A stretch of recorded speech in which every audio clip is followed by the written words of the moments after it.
Hello students.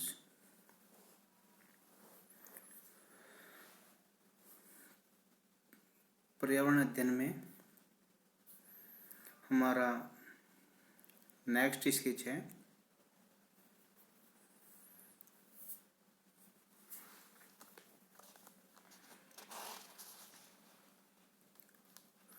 पर्यावरण अध्ययन के रूप में भूगोल।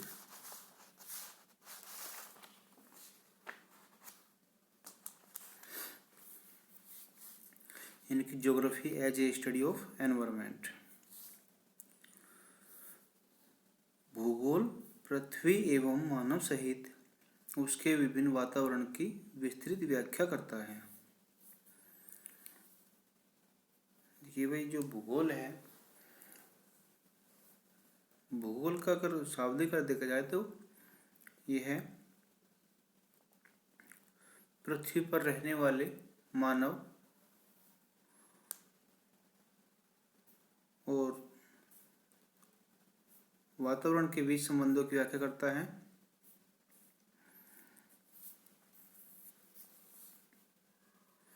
यानी कि भूगोल जो है मानव और पृथ्वी के बीच में जो भी अंतर्क्रिया होती है उनका अध्ययन करता है। इसकी प्रकृति और दर्शन के केंद्र में सदा ही प्रकृति और मानव की पृष्ठभूमि रही है, अतः इसका अध्ययन केंद्र पृथ्वी तथा मानव है। प्रकृति की समस्त घटनाएं पृथ्वी पर घटित होती हैं। मानव एवं अन्य सभी जीव इससे प्रभावित होते हैं। इसे ही दूसरे शब्दों में पर्यावरण कहा जाता है।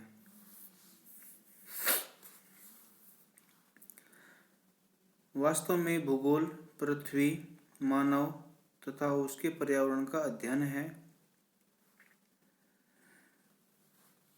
क्या कह रहा है भाई? भूगोल जो है पृथ्वी, मानव और उसके पर्यावरण का अध्ययन है। पृथ्वी के भूदृश्य और मानव के विचार स्थिर नहीं होते। जैसे मानव के विचार बदलते रहते हैं, ऐसे ही जो पृथ्वी पर भूदृश्य है यानी कि अर्थात जो उच्चावच है वह भी परिवर्तनशील है। उस पर जो आंतरिक और बाह्य बल कार्यरत हैं वे उनमें परिवर्तन करते रहते हैं, यानी काट छांट करते रहते हैं। इसलिए यह कहा जाता है कि भूगोल की प्रकृति मानव स्वभाव की चंचलता एवं प्राकृतिक गतिशीलता के कारण लचीली है। भूगोल की विषय सामग्री में भी इसी कारण परिवर्तन होता रहा है और परिभाषाएं एवं विषय सामग्री समय समय पर बदलती रही हैं। बहुत से विद्वानों ने भूगोल के दर्शन को पर्यावरण के संदर्भ में ही व्यक्त किया है।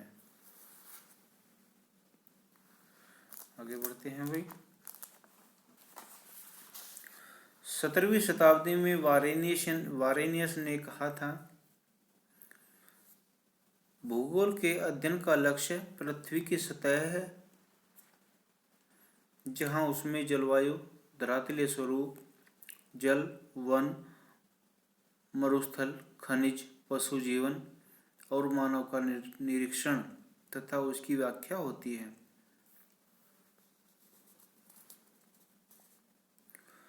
कांट ने 18वीं सदी में भूगोल को पृथ्वी की सदी का अध्ययन बताया है। भाई जो ये कांट है, इन्होंने निहारिका परिकल्पना भी दी थी पृथ्वी की उत्पत्ति से संबंधित, और उन्होंने क्या बताया कि भूगोल को पृथ्वी की सतह का अध्ययन बताया है। फिर जो हम्बोल्ट हैं, जो आधुनिक भूगोल का पिता कहलाते हैं, उन्होंने 19वीं सदी में भूगोल का संबंध प्रकृति के अध्ययन से माना है। और जो आधुनिक भूगोलवेत्ता पीटर हेगेट हैं, उन्होंने 1975 के अनुसार भूगोल वह विज्ञान है जो पृथ्वी तल पर मानव वातावरण के पारिस्थितिक तंत्र और प्रदेशों के स्थानिक तंत्र की संरचनाओं तथा पारस्परिक क्रियाओं का अध्ययन करता है।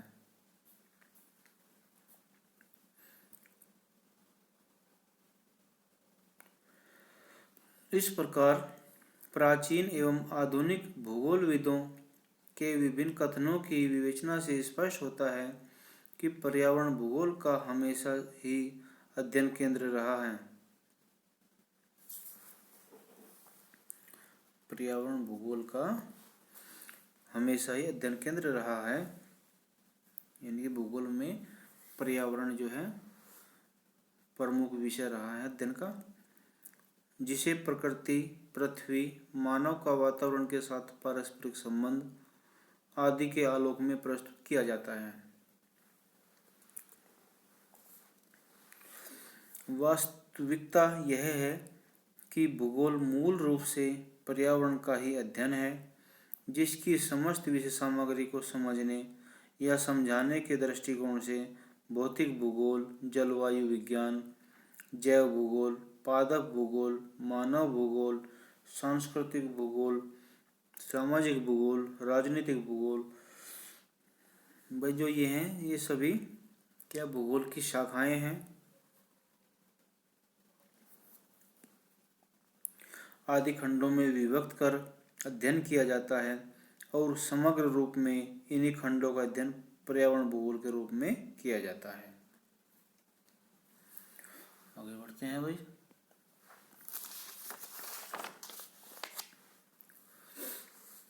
अब है भूगोल के अध्ययन की मूल संकल्पनाएं। देखिए भाई, जो भूगोल के अध्ययन की संकल्पनाएं हैं वह बहुत सारी हैं, लेकिन हम केवल सिलेबस के अनुसार ही आगे बढ़ेंगे। इसमें 2-3 संकल्पनाएं ही दी गई हैं, ठीक है। तो भूगोल की विषय सामग्री अत्यंत व्यापक है। समस्त भौगोलिक संकल्पनाओं पर एक विशद पुस्तक की रचना की जा सकती है। भूगोल के अध्ययन की मूल संकल्पनाएं निम्न हैं।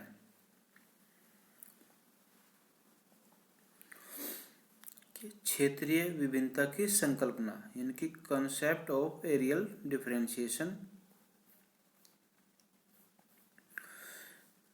तो सबसे पहले बात करते हैं क्षेत्रीय विभिन्नता की संकल्पना क्या है, किसे कहते हैं भाई,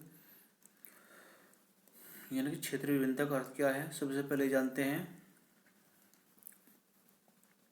एक क्षेत्र में व्याप्त, यानी एक क्षेत्र में व्याप्त विशिष्टता का दूसरे क्षेत्र से भिन्न होना क्षेत्रीय विविधीकरण कहलाता है।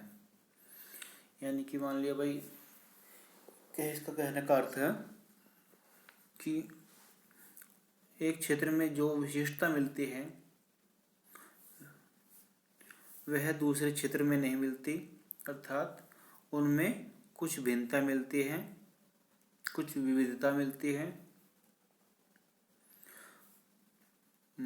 फॉर एग्जाम्पल, अब राजस्थान में चले जाइए, वहाँ पे क्या है, रेगिस्तान है, टेम्परेचर में बहुत ज़्यादा अंतर होता है। आप उत्तर भारत में चले जाइए, जम्मू कश्मीर, उत्तराखंड, वहाँ पे क्या है, पर्वतीय क्षेत्र अधिक है, तापमान बहुत कम रहता है। तो वही कह रहा कि यहाँ पे जो है क्षेत्रीय विविधता मिलती है। क्षेत्रीय भिन्नता की संकल्पना भूगोल की प्रमुख संकल्पनाओं में से एक है और सर्वप्रथम जर्मन भूगोलवेत्ता हेटनर ने 1905 में अपने लेख में क्षेत्रीय भिन्नता की संकल्पना का स्पष्टीकरण किया था। कब किया था भाई? 1905 में। हेटनर के अनुसार भूगोल पृथ्वी का क्षेत्रीय विज्ञान है, यानी कि इसने जो है भूगोल को क्षेत्रीय वर्णन विज्ञान कहा है